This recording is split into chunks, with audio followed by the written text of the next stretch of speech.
This is A Silent War Within, the podcast dedicated to confronting the unseen mental health battles carried by our first responder and healthcare heroes.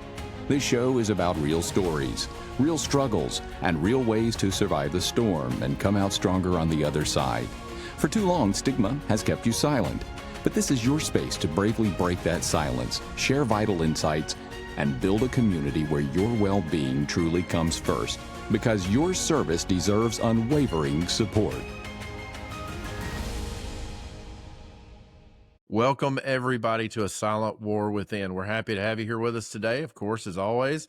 We have a very special guest. But first off, we've got our co-host, Kim. Kim, how are you? I'm good. How are you, Kevin? Pretty good. We've got our Facebook up and running. We're working on a website design. We've got our TikTok. We've got all kind of places to find us. If you want to reach out to us via email, you can always do that at asilentwarwithin@gmail.com. For now, we're going to have independent email addresses up soon. It will be Kim at asilentwarwithin.com and then Kevin at asilentwarwithin.com as soon as we get that website launched, which will be coming in the next 30 days. We're excited about that. We're excited about all the things that's happening. There's a lot of great ideas rolling around in mine and Kim's head that we're still working on. We've got guests lined up all the way until November. We've had a really great response to this show, and we're really excited to get started with today's special guest. You may know him as EMS Avenger from TikTok, Facebook, all the places, but we know him as Jimmy Apple. Jimmy, how are you doing today? Great. Glad to be here. Good. Glad to have you with us. So everybody knows you as EMS Avenger, but outside of that, tell us about your background. Tell us about who Jimmy is, not just EMS Avenger. I know you're a passionate educator, but tell us about who the man Jimmy is. That's an interesting question because not a lot of people ask that. They just kind of want to start out immediately with, well, how did you start doing your stuff on TikTok? I am originally from New Jersey. I grew up there, but I left when I was 18. I lived for 20 years in Wilmington, North Carolina. I have 3 kids, 3 grandkids. I am married, and I like to hike, and I particularly like very difficult hikes that kind of wear you out and require a lot of physical effort to actually get through it. I'm a little bit of a sci-fi fantasy nerd. I'm a very avid reader. I read on average 70 to 80 books a year, but I also am very much into EMS. It's very much a hobby as well as a career. That is very evident in your work. So now you can tell us about EMS Avenger and kind of how that started, how that all kind of come about. I've always wanted to do something forward-facing where I was in front of some sort of captive audience. I didn't know what that exactly looked like when I was a kid, but I knew I had the desire. So that could have been in the form of being an actor or a rock musician or something like that. But when I got into EMS and fell in love with the learning process and fell in love with kind of personalized education, not classroom education, I realized that might take the form of some sort of educational forum. At the time, I thought it was going to be a podcast, but once my daughters started sending me funny TikTok videos and I got on the app, I realized this is the thing right here. I can incept people with a minute of education as they're scrolling, doom scrolling on TikTok. That's one of the things that I truly enjoy about your content is that it's kind of geared toward the ADHD among us a little bit. And I think we all have kind of a touch of that. Shade Tree Cardiology, when we interview him, talks about that a little bit. And that, that's a coming episode. We're always ahead of our recorded episode so that we have a lot of content waiting for you guys. Greg and I are friends. He's a great guy. Yeah, he is fantastic. We had an 1.5 hour long conversation with that guy and lasted longer than that, even after. He is definitely a talker, and I am too. So, it worked out. Was this all accidental? Did you get to this 70,000 follower mark that you're at now? Probably more by the time this releases. But did you intend to get there, or did you kind of do it as a side thing and just hope for the best? Well, my goals were to just do what I was doing in hallways at the hospital and at the station and out in the parking lot or in our ambulances. My goal was to just have those conversations, but have them where more people could participate in it. People have always encouraged me to, they're like, you need to have a blog back when blog and Medium was the thing, or you need to have a podcast, or you need to have this, or you need to have that. And I just never found what the right niche was until the Reels format of social media became kind of the norm. But my goals were always just to take the conversations that I was having in front of what may have started a couple people, and then I realized that there was 15 people standing around me. So the goal was not world domination. The goal was accessibility. And, I say world domination jokingly. There's a very specific lane I exist in. You can easily get hundreds of thousands of followers just being funny and posting memes.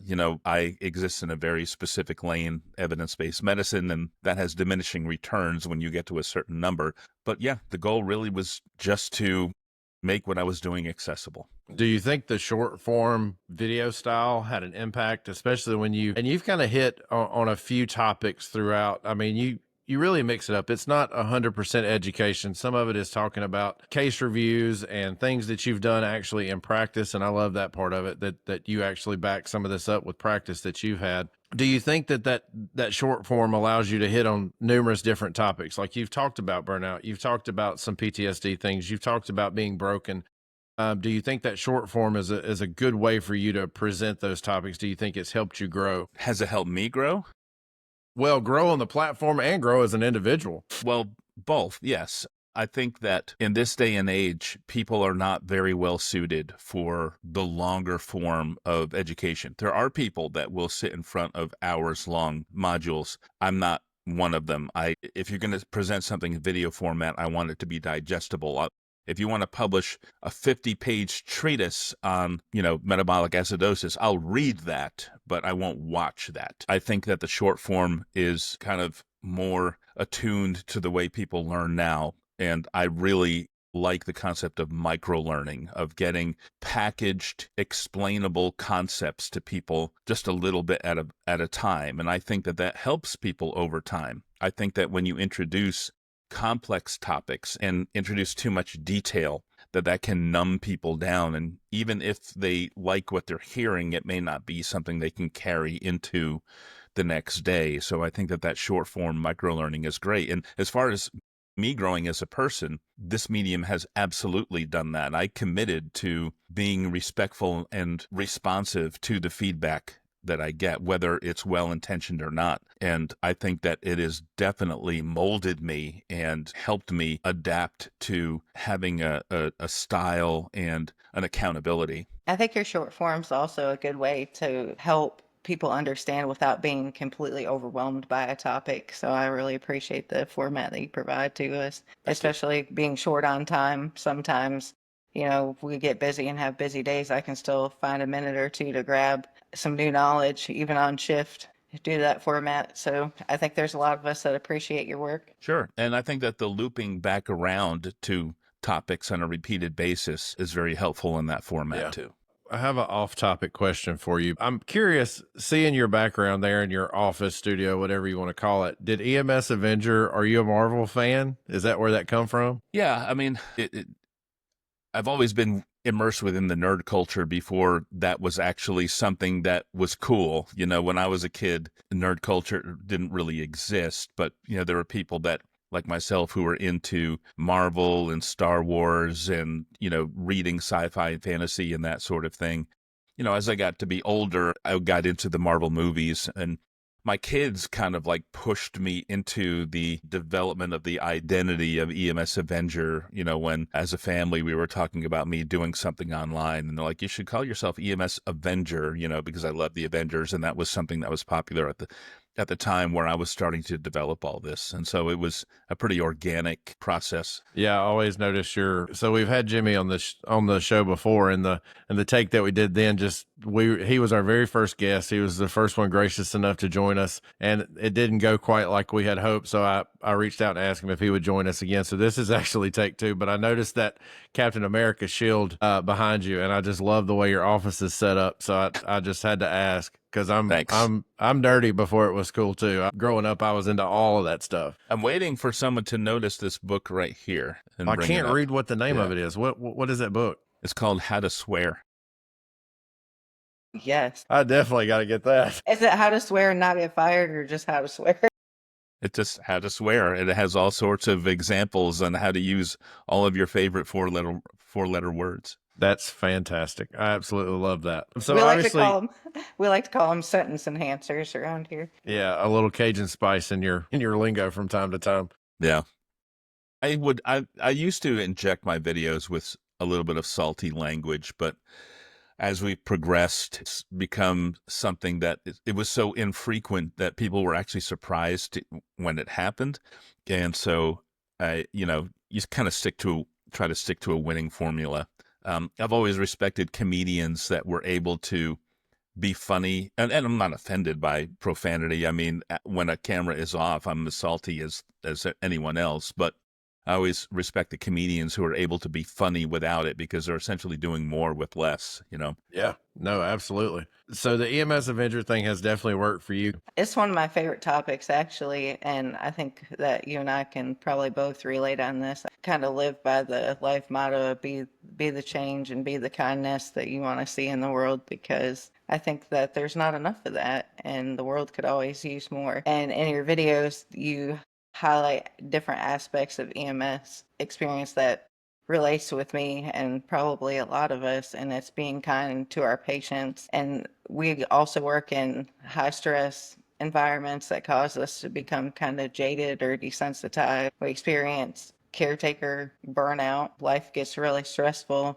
How do you maintain the empathetic approach despite our working environments and high stress? Well, a lot of it is through seeing how people were affected when I wasn't.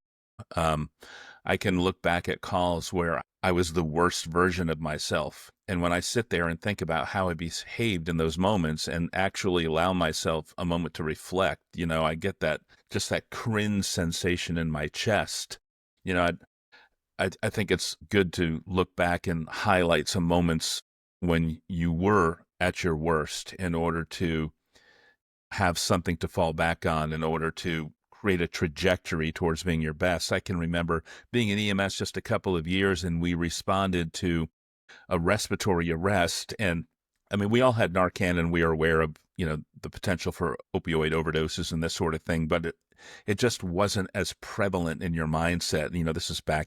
This is 20 years ago. And so we had this guy in respiratory arrest, no reported history of drug use or anything like that. So we're just kind of like working on a respiratory side of things, but someone in the background, I think it was the patient's mother, kind of got in there and started holding the patient and kind of rocking back and forth and moaning. And it was at the time, it was annoying. We're trying to work a problem, and we hadn't arrived at a Narcan solution yet. And so we're just kind of talking amongst each other and doing different therapies. And here's this mother just kind of like moaning and crying. And I started thinking about myself instead of what she was going through. Her son wasn't breathing, and I just went, "Ma'am, can you stop that, please?" And we just kept going. And I can remember seeing a corner of my eye, one of the team members looking at me, and if you could just if there were subtitles to a look, it would have been, "What a dick," And people told me afterwards, they're like, "That was one of the most asshole things I've ever seen somebody do." And these are moments that I didn't want to be defined by. And so anytime I've had a moment like that, I've reflected and thought there's just has to be a better way. And I just started, it coincided with, I hope this answer isn't getting too long-winded, but it coincided with a meme that I saw on Facebook that said, "Challenge yourself to not complain for 24 hours." And I was like, "Oh, that's an interesting challenge." And so I didn't complain for 24 hours. After 24 hours, I was like, that wasn't long enough to be a real social experiment. So I did it for 48 hours. Then I did it for a week, and then I did it for a month. And I was like, what if I just had an attitude of not complaining? And both of these points of self-reflection converged. And I realized that when you're at your best behavior, you just reinforce the best version of yourself. You feel better, but you also impact the world and you make the world better. And I really think that it's something that we need to return to as a profession, as far as being the best example of public service. I think there's a lot of truth to what you said. And I think that listeners, myself, Kim, I think that we all can hear that message and kind of write it off, because we hear about kindness from numerous different outlets on a daily, whether it's Facebook or TikTok or wherever you're getting your media from. But I think that the important part that I pick out of that story is using our own examples, because we've all been the worst version of ourselves. I certainly have got a plethora of stories that where I was not my best self. And I've told this before, but my very last evaluation before coming off of the truck into dispatch, because I've gone through paramedic into dispatch, into a supervisor position, now into a higher up leader role. One of the things that my boss at the time asked me in my very last yearly evaluation was, do you know how many times you've told me to F off this year? And I was like, no, I didn't keep account. And he immediately said 37. And it was at that moment I realized I was not my best self. And I think we talked about this in a previous episode, or maybe an episode we recorded, but Kim and my close friends, Kim and I have worked together for the last 10 years, and they started to notice that I wasn't my best self. There was something wrong with me. There was something wrong with my outlook on life. That was from a conglomeration of things, if you will, that, pushed me into that negative mentality that I had, and I took it out on everybody around me. And I think that was part of my brokenness shining through. And you've talked about some of the brokenness in some of your videos, and kind of that particular video and that particular set of videos where you mentioned broken people.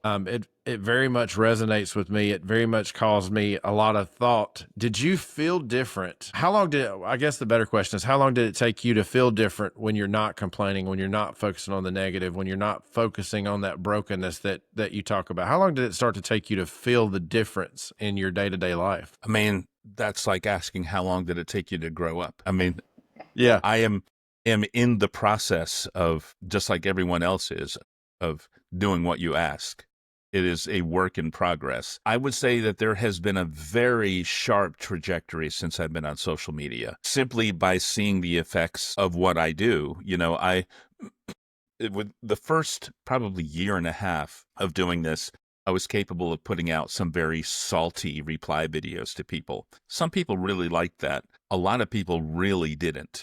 And I started to see a trend that people really respected when I could reply to somebody with a kind attitude and with a courtesy, even if they weren't replying to me with that attitude or even replying to me in good faith. And at one point or another, I just realized, it just pays off to be kind. People like it. And not only that, but kindness is kind of a repellent to toxicity as well. When I look at my engagement, I really don't get a lot of toxic engagement. And that's because it can't thrive in an environment where you are attempting to be positive and kind. That toxicity cannot thrive there. There is no fuel for it.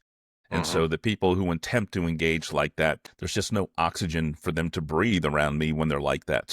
But the last year and a half has been a very sharp learning curve on the kindness, and something where I've really purposefully developed the concept of building kindness into your care. Yeah, I think that's really important. I can recall we had a patient that was highly intoxicated and just belligerent, and I was just mean. I was just downright mean because he was intoxicated and belligerent and just a pain, to be honest. When in that situation, I can look back and see that I should have shown a little kindness, and that would have diffused some of the situation, because a lot of what I was saying, he was rebuttaling to, of course, because we're basically in an argument at this point, whether you're going to the hospital or you're not going to the hospital. I'm going to do this. No, you're not. This kind of back and forth thing. And I was just downright mean. And it's one of those times that I'll look back and I go, that could have been handled completely differently. And I think that we all have those pieces of our lives that we can look back, or those situations in our lives we can look back at and see that, man, we fumbled that one really, really well. And I found the same way that you have, and mine has been a little different path. Mine's been more through leadership, that kindness takes away the fuel for that fire of negativity. When people are just hitting you and hitting you and hitting you, it's just so much easier to just be kind. And that all kind of goes away because they have no rebuttal to kindness. There's not really a lot you can say. And we deal with the wildfire of negativity a lot. Kim and I were just talking about it before we came on. So I think that resonates with us today, this morning, at this very moment, probably more than anything. Yeah. I want to add too that in the face of somebody challenging you to be kind, that there are, a lot of resistors out there to that message. And some of the pushback that I've heard on that is just, I can't even relate to the world they live in as far as justifying their attitudes. And I'm not going to get too deep into it, but when I hear it, I'm like, I don't even understand living in this mindset of defending toxic behavior. But I want to say to the people who are resistant to this, there are opportunities that come your way every day where you can make a decision to be a better person. And when you resist those opportunities and you double down, and with the I am who I am, either take it or leave it sort of nonsense, these opportunities at one point or another, you won't even be aware of the opportunities anymore. You will be too far deep in your own neuroses. And I just encourage everyone, at any moment in time, somebody offers you an opportunity, directly or indirectly, to just be a better person. Take it. Just take that road. It costs you nothing. I think one thing that I've learned with age, I used to be a pretty reactive person. In my 20s and early 30s, I would allow myself to become flustered at what other people would do. And I would get frustrated because in my logic, I would think, if only they would do this, if only they would do that. And the only thing that I have noticed in age is the only thing I can control is me, my reactions and my response. I can't control what other people do. And so if I choose to have a positive attitude and I choose and wake up every day and be intentional and tell myself and remind myself, today I'm going to be happy and today I'm going to choose joy and positivity. If I keep that demeanor and continue that demeanor throughout the day, regardless of what's said to me, you become unaffected.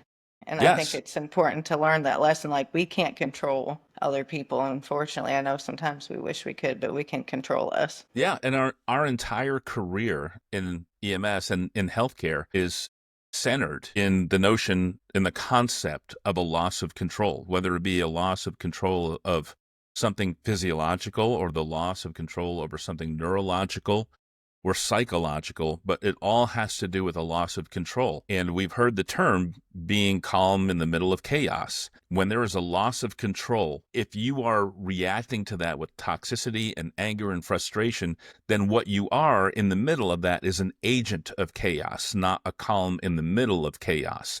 You might as well as a firefighter might as well just walk into a scene carrying cans of gasoline if you're going to exhibit toxicity within this context. And it is very important to recognize that the one thing that you have control over is you. And if you try to exert control over your circumstances or other people, it does not go well. But when you can exert control over yourself, you can be a much greater influence in the macro and in the micro. It does take a lot of practice and self-restraint and control, but I've noticed the more you keep working at it, the easier it gets. And just like you said in your 20s, which I would assume anyway, you're in your 20s. That's nice of you, but she's not. That's nice of you.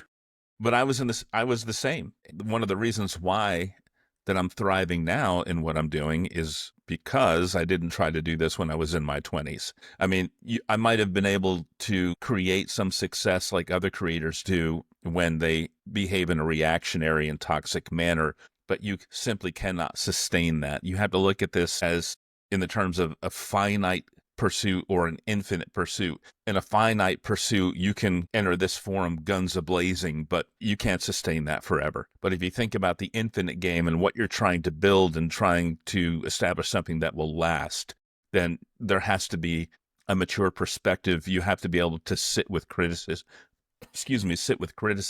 You have to accept the growth opportunities, and you have to take a beat before you respond to some things. I'm going to plug this guy until I finally get him on the show. So shameless plug here. I learned a lot of that through actually a podcaster and a TikTok star. You may have heard of him, you may not have, but he's hundreds of thousands of followers. But his name's Jefferson Fisher. He's a lawyer in Texas, and he does a 15-minute podcast every week on just communication. And some of his communication tactics have helped tremendously in portraying that kindness to people, because he as well is all about kindness in the way that we communicate. And one of the things that I learned that has been so overly effective when you talk about kindness and communicating with people is to let my breath be my first word. If I'm going into a conversation, to take that breath, let myself, take that beat, as you said, and to take a step back and go, okay, how can I approach this just very quickly in my mind? And I love that guy's work. Check it out. But you mentioned something, Jimmy, that I want to kind of talk about. You said, when did you get into EMS? Because you said you weren't, you were an electrician. Is that right? Did I see one of your videos that said you were an electrician? Yeah. So you didn't get into this like a lot of us do in our early or our late teens, early 20s. You came in at a latter time in your life. Yeah. I was 35 when I went to EMT school. Wow. Wow. That's bold, Jimmy. That is. So why the change? This is not a job interview. I'm just curious for my own. Yeah. Well, I mean, I never picked being an electrician. I, like a lot of people in their early 20s who didn't go to college, just kind of backed into a career. It was one that I had an aptitude for, so I thrived in it. But at some point or another, particularly after my grandfather died of cancer, where he expressed a little bit of regret that after World War II, he wasn't really able to finish up his college education to become an agricultural veterinarian like he wanted to be. He ended up becoming a plumber. I mean, he was proud of the life that he had. He had a goal and he never followed up on that goal. And that really bothered me. And I felt superimposed into my life after that, and purposeless. And I wasn't gratified. And I wanted to do something that not only mattered to me, but mattered to the community. And so I took an EMT course on a whim, thinking that at least if I could volunteer in the community and do something, it would be meaningful and it would serve the community. But I fell in love with anatomy and physiology and pathophysiology. I just got the concept of medicine. And so I never looked back. That's awesome. I think that's a very interesting journey you've had. That's almost unheard of to hear a 35-year-old going to EMT school. I remember my EMT school, we had one guy who was, I think he was 46 or 47, and he was just there to get the credit to go into, like, I think radiology tech or something like that. And he is now, but it's really unheard of to see somebody of that age going through EMT school. I have helped adjunct instruct a few times. And one of the things that always just blows my mind is how I still think, and my mind still thinks, my body has proven me wrong numerous times, that I'm a young guy. So when I go into adjunct instruct and there's a bunch of 18, 19, 20-year-olds, I'm like, who are these children that I thought I was coming to a college and not, but yeah, it's kind of odd to see the elderly in a EMT class. The elderly. Wow. I'm kidding. There was a few of us, I went to EMT school and then intermediate EMTI, which was I-99. Yeah. So we could, that was North Carolina, we could intubate and all the stuff.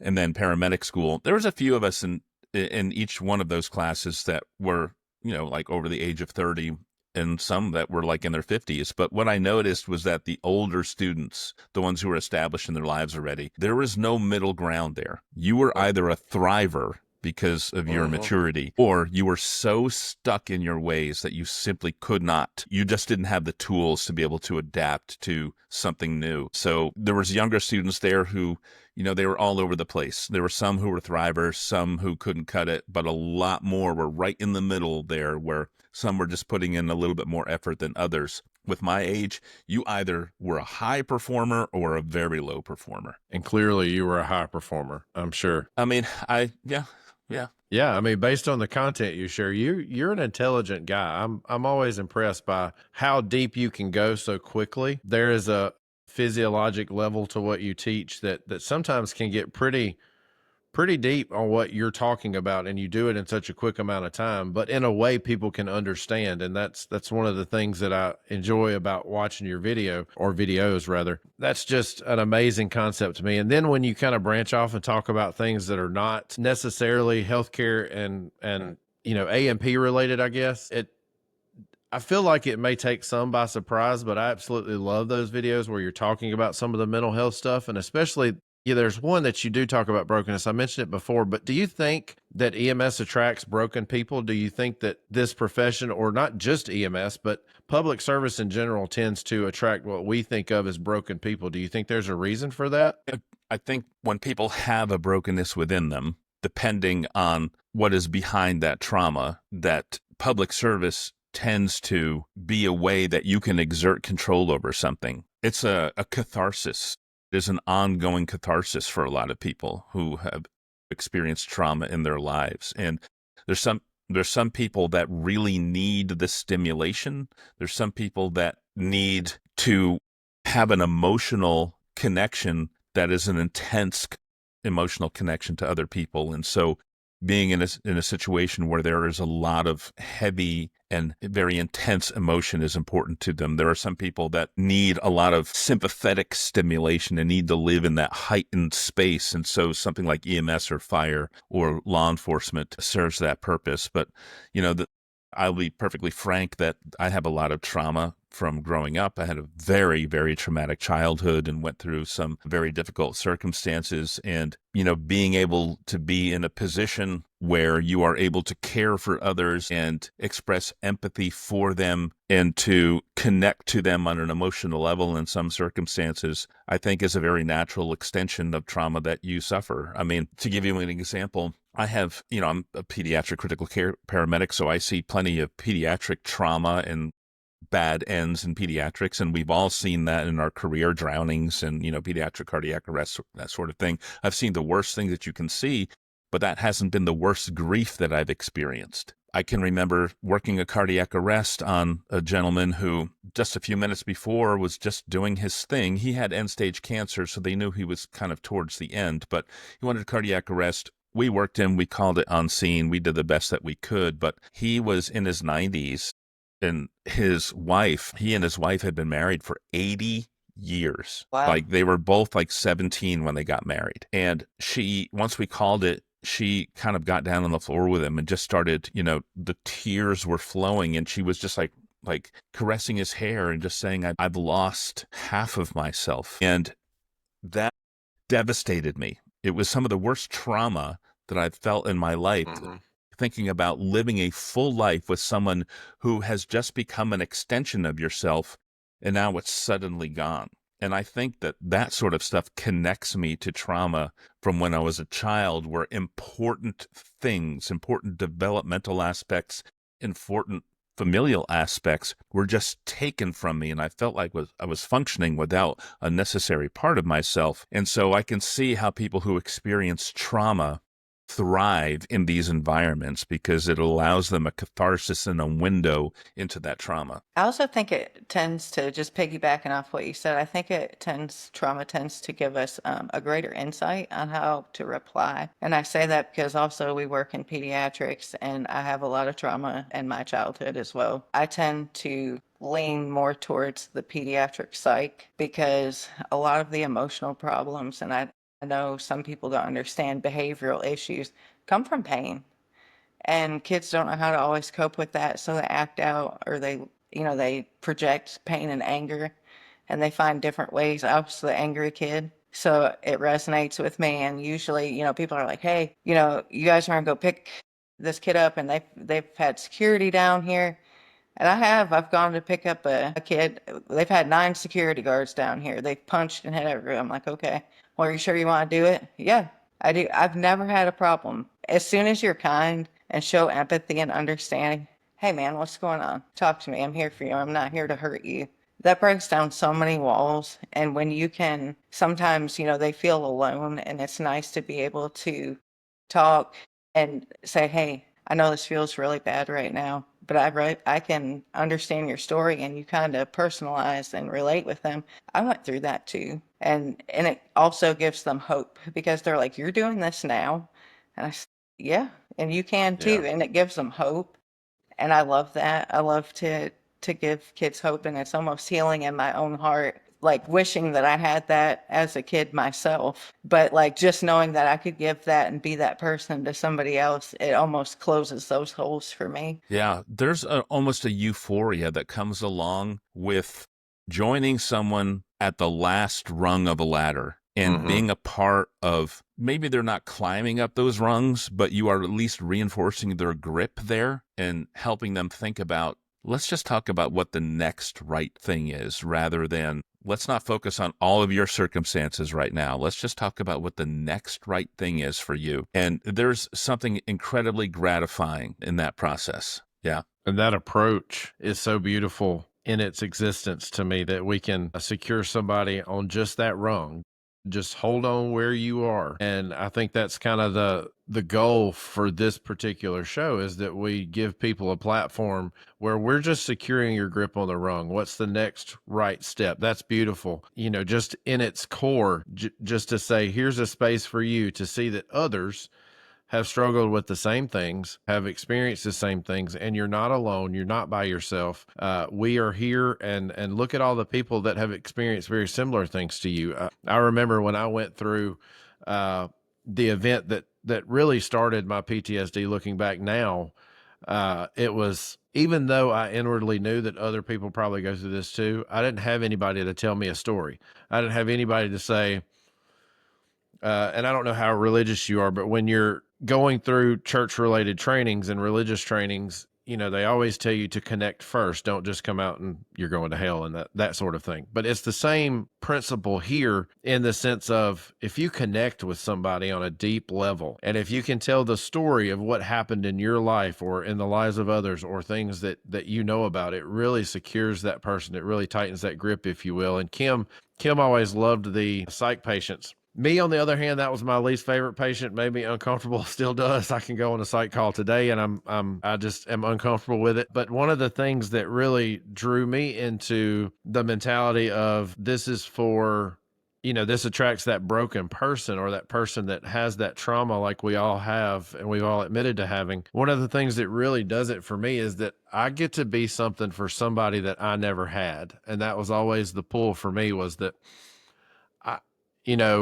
I didn't have a great mom. I didn't have somebody that supported me all the time. I can be that support, at least in a momentary way, for my patients, for these kids, for whatever the patient demographic that I'm seeing is. I can always be that for somebody. So that really resonated with me. Yeah. There's a phrase that I was thinking about when you were talking about that, which is, hungry bellies have no ears. And that would be applicable to the way that you interact with patients, and it's applicable to the mental state of EMS providers. But when you're interacting with these patients, particularly these patients who are experiencing psychological problems, some sort of mental trauma, mental illness, if you're not focusing first on what their needs are, they simply are not going to respond to you at all. They are sensing that there is a battle for control. And if they sense instead that you are trying to feed them or meet a need, then they can become receptive. And the same thing for EMS providers. When I say hungry bellies have no ears, if you're not acknowledging, the current state of EMS in general, and EMS providers in general, and the individual in general, if you're not acknowledging that state, they cannot become responsive to, a message of wellness and holistic approaches to medicine and kindness. I know most of our listeners have probably seen this and heard this. One of the big sound bites for us that have got the most views for us on our page was a snippet from you talking about the state of EMS. And there are near 100 comments on that, back and forth. And really elaborate on where you think EMS is, because I think EMS in general is tired. We're overwhelmed. We're overworked. We're struggling with mental health issues. We're struggling with pay and education. And that's kind of been the conversation back and forth on that particular clip, where you kind of say EMS is kind of in a dire state. I do think EMS is in a dire state. And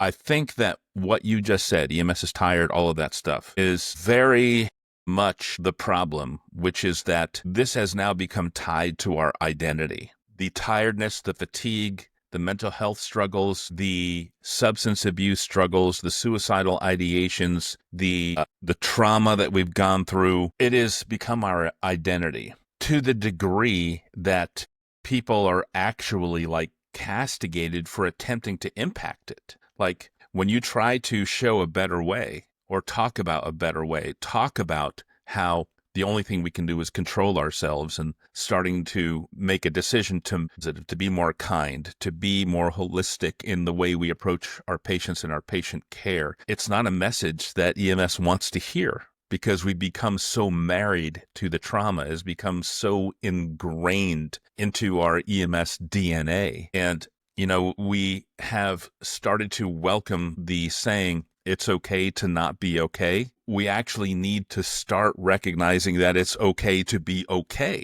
that the goal is not to be here. The goal is to do something else. The biggest problem is that every problem in EMS, every individual problem, is directly related to every other individual problem in EMS. And so when you talk about fixing things, there is no one thing that you can fix that makes things better, because they are all directly interlocked with each other. And it is almost at critical mass. It either has to There either has to be a radical paradigm change, or it has to be just left to implode and we build ourselves up out of the ashes. And I feel like that the latter is something that we're heading towards. I would tend to agree with you. So obviously Kevin is a friend and also a leader now.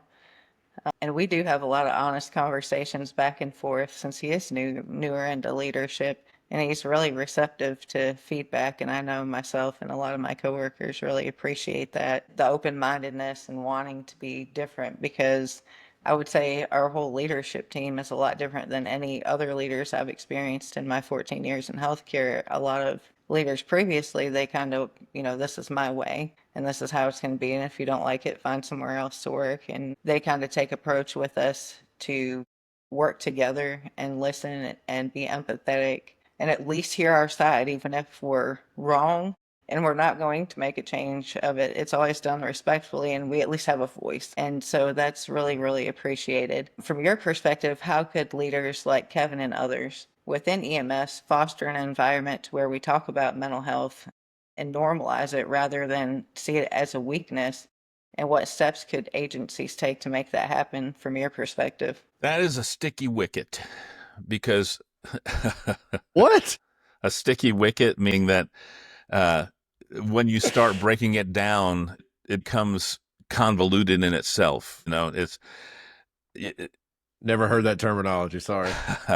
there is no way to approach that in an organized fashion where there is an action plan at the end. I mean, I think we just have to acknowledge that, because managers are not psychologists. They're not psychiatrists. They're not mental health experts. Even our critical incident stress debriefing teams, all they are is a pressure release outlet. And so the notion that we as an industry, without outside help, can come up with some sort of process that deflates this balloon is absurd. We actually need consultation. We need outside consultation to start evaluating the state of EMS and the mental health state of EMS to come up with that sort of solution. It is important to give opportunities for people to have a pressure release. I actually posted something on Facebook a day or two ago about managers needing to be out there talking to their people and being unafraid of talking to their people and actually demonstrating that they care about their people. All that's important. I say that not to be dismissive of it, but there's a lot of people out there that don't give a shit that their managers give a shit about them, because they don't see it. They don't see it prove out in what they're doing on a daily basis. And so, a manager going out there and saying, how you doing? That sort of thing. How's your mental health state?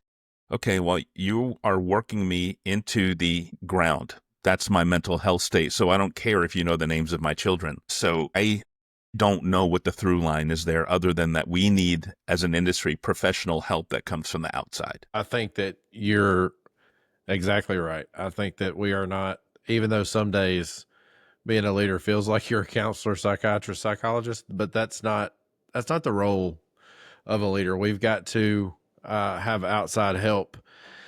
And it's really coming about now that we're getting more and more trauma trained counselors that are specializing in first responder healthcare, mental health, that really is becoming a specialty. And I'm seeing more and more, especially with the A Silent War Within TikTok page. I guess my For You page has kind of recognized what we are, because I'm getting those specialists that are former law enforcement, fire, EMS, that have now started down the path of, whether it's coaching, whether it's going to school for your psychology degree, and then going on to get certified as one of these counselors. I think it's moving in the right direction. I just don't think we're fast enough to stop the collapse that will eventually happen, and then we'll have to build from the ashes. I don't think we're quick enough. No. Have you guys ever seen I Love Lucy?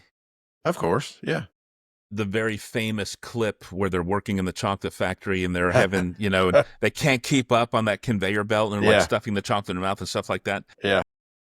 We could come up with a very elegant way for approaching mental health in EMS. But the problem is that there is a conveyor belt of people being fed to us that are all suffering from the same delusion, which is that we are here to run lights and sirens at specific times throughout the day, to rush to a scene and do something heroic to save someone's life. And every person who comes through on that conveyor belt is just objectively disappointed when they get here, because that is not the paradigm we exist in. That is not what we do. No. Most of what we do is we serve as an entry point for someone who has experienced something abnormal in their health state. We serve as an entry point into the healthcare system. And if you want to talk about one thing that we can do to improve this process, is to start where this mindset develops, which is in the EMT class, and start being honest with those students about what their life is going to be like, because we are creating our own problem. That's a good outlook. I think that you have such a fantastic voice, not just in the AMP space and EMS, but I think you just have a fantastic voice in general, but more so just the way that you present information is easy. The way that you have talked to us today is very easy. It's very conversative. It's very easy to listen to. You do have a great actual voice, though. Your physical voice is fantastic. But I do think that to other EMS and first responders, healthcare that might be listening or feeling overwhelmed, what's the message of hope? What can we give to people? What can you, EMS Avenger, and Kevin and Kim from A Silent War Within give to people to kind of demonstrate that, we can acknowledge we're not in a good place, but what's the hope there? What's the light at the end of the tunnel, I guess? Well, I think that when you start to take care of yourself, there is a light at the end of the tunnel. Right? When you start to take care of yourself, you start to see opportunity. When you take care of yourself, you start having dopamine releases, you start releasing your own endorphins, and you start feeling positive. And when you feel positive, you feel motivated. So you have to start taking care of yourself. That's the hope. That is the only hope, because in a profit-driven healthcare system, the system is not going to take care of you. You are a disposable healthcare resource. This isn't political. I'm not going there. This is just reality. That's how capitalism works. There are consumers, and then there are people who are human resources as part of the consumer-driven market. And in that market, they don't care the way that you're affected by it. We just are trying to create profit. So in a profit-driven healthcare system, you are going to be consumed as a human resource. So you have to start taking care of yourself. You just have to. That is great information and a great take on that. So tell us where we can find all your material. Where can we plug into EMS Avenger, and what's the next steps for you? What's the future hold? Well, I'm on, as far as like the Reels format goes, you can find me on TikTok or Instagram or Facebook, and I also upload them to YouTube Shorts. And then on Facebook also, I will post links to papers, or have some of my own thoughts that I post there, even just beyond Reels. So you can get a lot more if you follow me on Facebook, the EMS Avenger official Facebook page. You can get a lot more if you follow me there. The next step would be to be able to get CEUs from my content. And so that is the long-term goal. There are some things in the works. We'll see exactly what format that comes in, but I want to make it as easy for people as possible. It's been the number one request since I started my channel was, I wish I could get CEs for what you do. And so I want that too. And so that is the next thing. That is awesome. Hopefully that comes to fruition, because that would be extremely helpful, especially for me, because we obviously have to research and do all kind of things. And probably most of the listeners have to do very similar things to research. Jimmy, this is the end of A Silent War Within. I thank you for being with us. This is episode 2. If you didn't listen to episode 1, it is strictly me and Kim. It is just about our struggles and the things that we faced and why this show was created. So make sure you go back and listen to that. Jimmy, thank you for all your responses and everything that you've given us today. A lot of great information here. So we appreciate you being with us. Thanks for having me. And as always, you can find us on TikTok, Facebook, YouTube, Instagram, same places you can find EMS Avenger. You can also reach out to us anytime, asilentwarwithin@gmail.com. silentwarwithin.com. That's a whole word, a silent war within, no spaces. So that's important. The email won't make it if you put spaces. But again, just find us where you can find us at. We're always posting things. We're always highlighting some of our guests. You'll see a lot more content coming out from us in the following week. Remember, this episode has been released August 1st, and there's 4 with it, so you can listen to those 4 in this week, and then every Friday after that, you'll see an episode released from us. Like I said, we've got some fantastic guests. I'm so excited to interview some of these guys, but we appreciate you joining us today and listening to us wherever you're listening to us at, whether it's in your car, or work, or at home. We're just so happy that you're with us, and we hope that we can continue to give you a safe space to land here on A Silent War Within. And as always, we'll close our show with our phrase that Kim has coined that I just love. Kim, go ahead. Until next time, be safe, take care of your mind, and we'll talk soon. Take care, All right, everybody. goodbye, everybody. You've been listening to A Silent War Within. If this episode resonated, please subscribe, leave a review, and share with someone who needs to hear it. Remember, you're not alone and your well-being matters. It's time to end this silent war.